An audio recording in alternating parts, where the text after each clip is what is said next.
Hello दोस्तों, स्वागत है आपका अपना यूट्यूब चैनल शिक्षालय में। तो दोस्तों, आज की इस वीडियो में मैं आप लोग को 9 क्लास का दोस्तों मैथमेटिक्स का टॉप 40 ऑब्जेक्टिव क्वेश्चन लेके आ चुका हूँ। जी हाँ दोस्तों, जो आप लोग का एग्जाम होने वाला है इसमें दोस्तों बहुत ही क्वेश्चन आने का चांसेस है। आप लोग वीडियो में अंत तक बने रहिए। तो चलिए हम लोग वीडियो को बिना देर किए फर्स्ट क्वेश्चन शुरू करते हैं। सबसे पहला क्वेश्चन देख लीजिए। सबसे पहला क्वेश्चन है, निम्न में कौन परिमेय संख्या है? तो इसका दोस्तों परिमेय संख्या होगा 0/4, यानी कि एक आंसर होगा 3 नंबर। अगला 2 नंबर क्वेश्चन देख लीजिए। 2 नंबर, निम्न में से कौन सी संख्या 3 और 4 के बीच स्थित है? दोस्तों 3 और 4 के बीच कौन वाला संख्या स्थित है? अगर 2 से 7 को भाग देंगे ना, तो 2 से 7 को भाग देंगे तो हम लोग का 3.5 आएगा, यानी कि 3 और 4 के बीच 3.5 है स्थित। तो यानी कि हम लोग का ये राइट आंसर होगा, 3 और 4 के बीच स्थित है 7/2, यानी कि 2 का आंसर होगा 4 नंबर। अगला 3 नंबर क्वेश्चन देख लीजिए। 3 नंबर क्वेश्चन है, 6√5 गुना 2√5 बराबर है। इसको आप लोग गुना कर लीजिएगा, 6×2 12 और √5 का रूट 25 होगा। और 12 का और 25 का रूट तोड़ेंगे तो 5 आएगा, और 12 5 गुना कर लेंगे तो 60 आएगा, यानी कि 3 का आंसर होगा हम लोग का 2 नंबर 60। अगला 4 नंबर क्वेश्चन देख लीजिए। 4 नंबर क्वेश्चन है, 5 + √5 और 5 - √5 बराबर है। तो इसको ए स्क्वायर माइनस बी स्क्वायर में कर लीजिएगा, यानी कि 5 के स्क्वायर माइनस √5 का स्क्वायर हो जाएगा। तो 5 के स्क्वायर होगा हम लोग को 25, माइनस इसका रूट काट जाएगा तो 5 होगा। 25 - 5 होगा 20, यानी कि 4 का आंसर होगा हम लोग का 20, 1 नंबर होगा। अगला देख लीजिए 5 नंबर क्वेश्चन। 1/√2 के हर का परिमीकरण करने पर प्राप्त होगा। तो 1/√2 है, इसको हर का परिमीकरण करेंगे तो हर का परिमीकरण करेंगे तो √2 ऊपर जाएगा, √2 नीचे आएगा। तो √2 बट्टा कितना होगा? √2 बट्टा हम लोग का 2 होगा, यानी कि इसका राइट आंसर होगा √2/2। देख लीजिए 5 का 2 नंबर है तो 5 का 2 होगा। 6 नंबर देख लीजिए। 64 का पावर 1/2 का मान है। तो दोस्तों 64 का पावर 1/2 का मान किस प्रकार से निकालेंगे? 64 को हम लोग 8 का स्क्वायर लिख सकते हैं, कहीं कि 8 का स्क्वायर होता है 64, फिर 1/2 काट जाएगा तो 8 का पावर 1 आएगा। तो 8 का पावर 1 मतलब 8 होता है, यानी कि 6 का आंसर होगा हम लोग का 4 नंबर। अगला 7 नंबर क्वेश्चन देख लीजिए। 2 का पावर 2/3 गुना 2 का पावर 1/3 का मान है। तो दोस्तों इसको सिंपल से फॉर्मूला a का पावर m गुना a का पावर n, a का पावर m प्लस n होता है। तो 2 का पावर 2/3 प्लस 1/3 कर लेंगे तो 3 3 का लॉस आएगा, 3 ऊपर में आएगा 2 + 1, यानी कि 2 का पावर आएगा 3/3, 3 3 काट जाएगा तो 2 का पावर 1 आएगा। 2 का पावर 1 का मान होता है 2, यानी कि हम लोग का इसका राइट आंसर होगा 7 का 4 नंबर 2 होगा। 8 नंबर क्वेश्चन देख लीजिए। निम्न में से कौन बहुपद है? तो दोस्तों अगर बहुपद की बात किया जाए ना, तो इसका राइट आंसर होगा 3 नंबर, काहे कि एक्स के घात कुछ नहीं है तो पॉजिटिव है। तो 8 का आंसर होगा हम लोग को 3 नंबर। 9 नंबर क्वेश्चन की अगर बात की जाए तो 9 नंबर क्वेश्चन है, बहुपद 5x माइनस बहुपद 5x - √7 की घात है। तो यहाँ पे x का पावर में कुछ नहीं है तो 1 है, तो यहाँ पे राइट आंसर होगा 9 का 2 नंबर 1 होगा। अगला 10 नंबर क्वेश्चन देख लीजिए।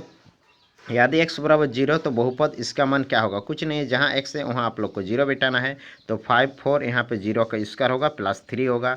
चलिए अब 5 0 0 होगा माइनस 4 0 0 प्लस 3, तो 0 0 काट जाएगा तो हम लोग को 3 बचा। तो इसका राइट आंसर होगा 10 का 2 नंबर 3 होगा। अगला 11 नंबर क्वेश्चन की अगर बात किया जाए तो 11 नंबर क्वेश्चन देख लीजिए। x + 5 का शून्यक है। तो x + 5 बराबर इधर लिख लेंगे 0, तो x बराबर +5 है, उधर जाएगा तो -5 होगा, यानी कि 5 इसका होगा -5, 11 का आंसर होगा 3 नंबर। 12 नंबर क्वेश्चन देख लीजिए। x + 1 को इससे भाग देने पर शेषफल प्राप्त होगा। तो कुछ नहीं है, x + 1 है तो x + 1 बराबर 0 लिख लेंगे तो x बराबर होगा -1।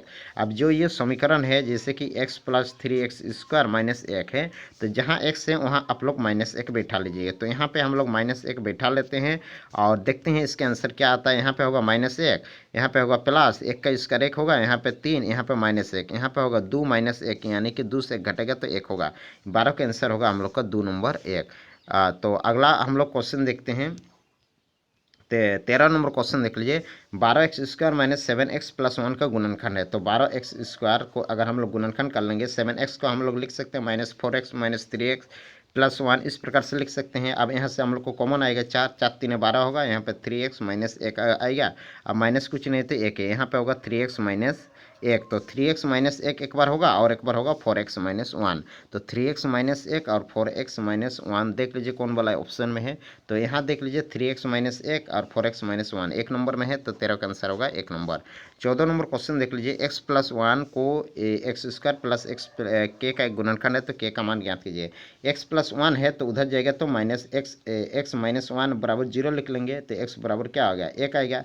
तो जहाँ इस समीकरण है वहाँ पे हम लोग +1 बैठाएंगे, x का मान है 1, तो यहाँ पे 1 का स्क्वायर प्लस 1 प्लस k, तो 1 का स्क्वायर होगा 1 + 1 + k, यानी कि k बराबर 2 + k होगा।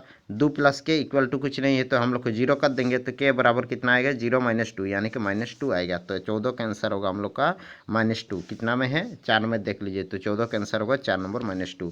15 नंबर क्वेश्चन देख लीजिए। मूल बिंदु का निर्देशांक है, तो याद रखिएगा मूल बिंदु का निर्देशांक होता है 0,0। तो 15 का आंसर होगा 1 नंबर। 16 नंबर देख लीजिए। 0,-5 किस चतुर्थांश में स्थित है? तो 0,-5 अगर यहाँ पे x लिख लेंगे, यहाँ पे x डैश, यहाँ पे y और यहाँ पे y डैश। तो 0 यहाँ पे होगा और -5 दोस्तों y में यहाँ पे होगा, यानी कि ये वाला हम होगा हम लोग का y अक्ष पे हो रहा है। तो इसका राइट आंसर होगा y अक्ष पर। अगला 17 नंबर क्वेश्चन देख लीजिए। 17 नंबर क्वेश्चन इस प्रकार से ग्राफ दिया गया है। अब बिंदु Q के निर्देशांक है, तो Q के निर्देशांक कहाँ पे होगा? Q देख लीजिए 2 के सीधा में है और इधर -2।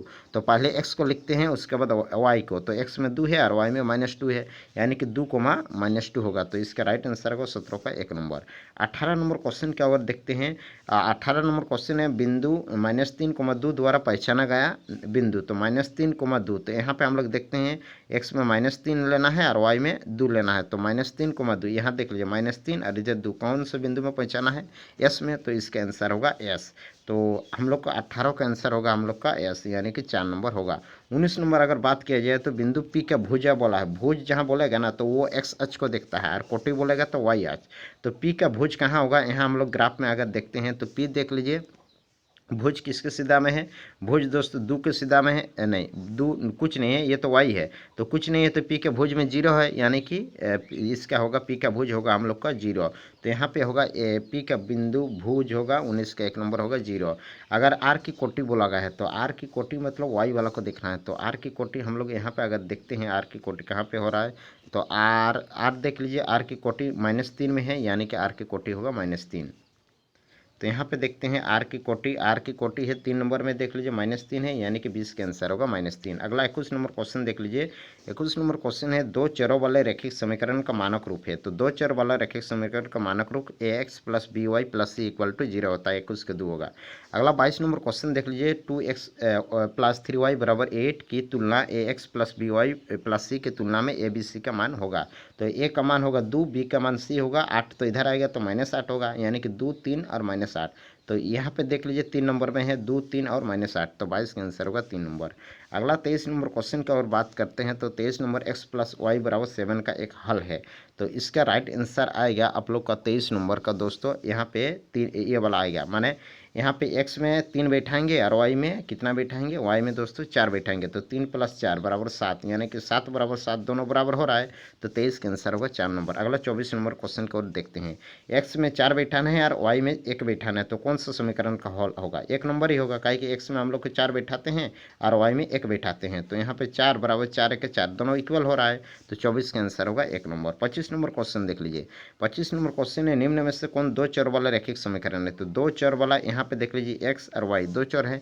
तो यानी कि 25 का आंसर होगा हम लोग को 2 number x + y = 1। 26 number question देख लीजिए।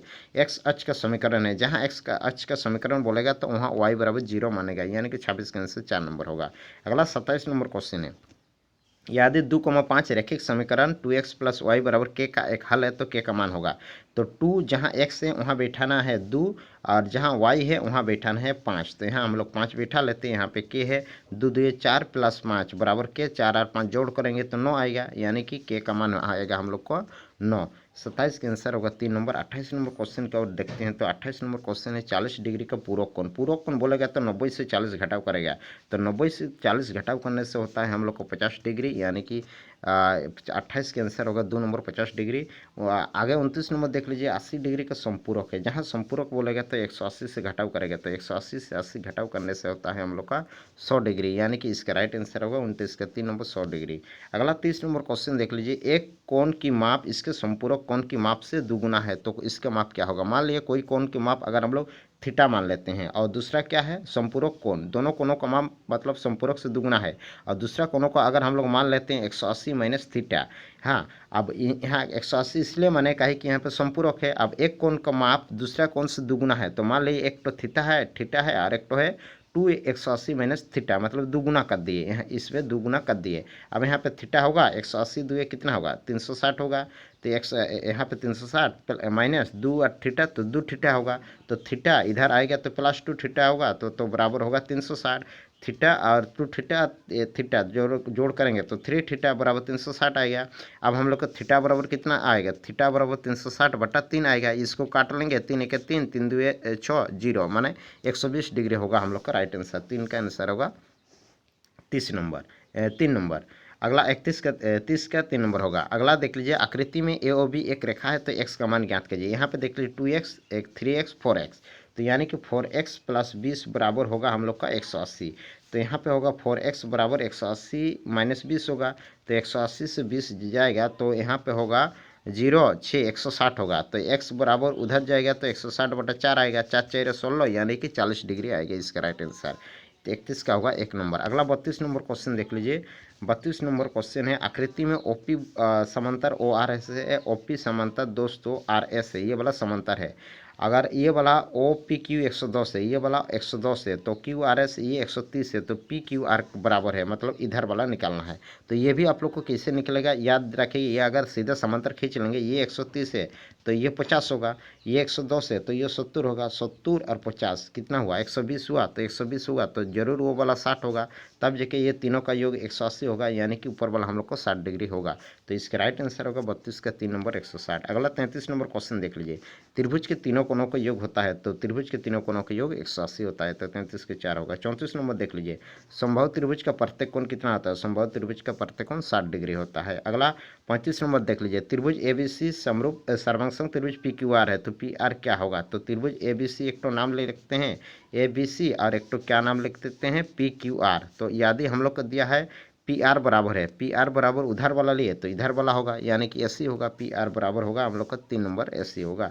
अगला देख लीजिए, त्रिभुज ए बी सी में ए बी बराबर एस सी है तो कोण बी 50 है। त्रिभुज ए बी सी में मान लीजिए ए बी सी में ए बी और एस सी बराबर है, कोण बी अगर 50 है तो कोण सी भी बराबर होगा, काहे कि अगर भुजा बराबर है तो कोण भी बराबर होती है। तो 36 का आंसर होगा 2 नंबर 50 डिग्री। अगला 37 नंबर क्वेश्चन देख लीजिए, त्रिभुज पी क्यू आर में कोण पी बराबर कोण क्यू है, तो क्यू आर क्या होगा, तो त्रिभुज पी क्यू आर अगर ले लेते हैं पी क्यू आर कौन दोस्तों, इसका दोस्तों ये क्वेश्चन देख लीजिए, ये क्वेश्चन है त्रिभुज पी क्यू आर में। चलिए हम एक त्रिभुज बना लेते हैं, पी क्यू आर बना लेते हैं, पी क्यू आर। यहाँ बोला है कौन पी बराबर कौन क्यू है, कौन पी बराबर कौन क्यू है, क्यू आर बराबर क्या होगा, तो इधर वाला अगर क्यू आर ले लेते हैं तो इधर वाला होगा हम लोग का पी आर, यानी कि कौन बराबर है तो भुजा भी बराबर होगा। तो 37 का आंसर होगा हम लोग का 3 नंबर पी आर। 38 नंबर, यदि एक त्रिभुज के एक कोण शेष दो कोणों के योग के बराबर है, तो कोई भी एक त्रिभुज के एक कोण मान लिए 90 यार, शेष दो कोणों के योग के बराबर है, शेष दो कोण कितना है 45 45 के योग के बराबर है, तो वो त्रिभुज क्या होता है, वो त्रिभुज होता है समकोण त्रिभुज। 38 का आंसर होगा 2। 39 नंबर क्वेश्चन, निम्न में से कौन सर्वसंगता कसौटी है, तो सर्वसंगता कसौटी है SAS side angle side. 40 number question देख लीजिए, त्रिभुज ABC सर्वसंग त्रिभुज PQR है, तो मान लिए कोई एक तो त्रिभुज नाम लेते हैं ABC और एक तो त्रिभुज ले लेते हैं PQR। यदि कि AB बराबर PQ है, AB बराबर कितना है PQ है, और BC बराबर दोस्तों QR है, तो कोण B बराबर कितना होगा, कोण B बराबर इधर कोण Q होगा, यानी कि 40 के आंसर होगा 2 नंबर कोण Q।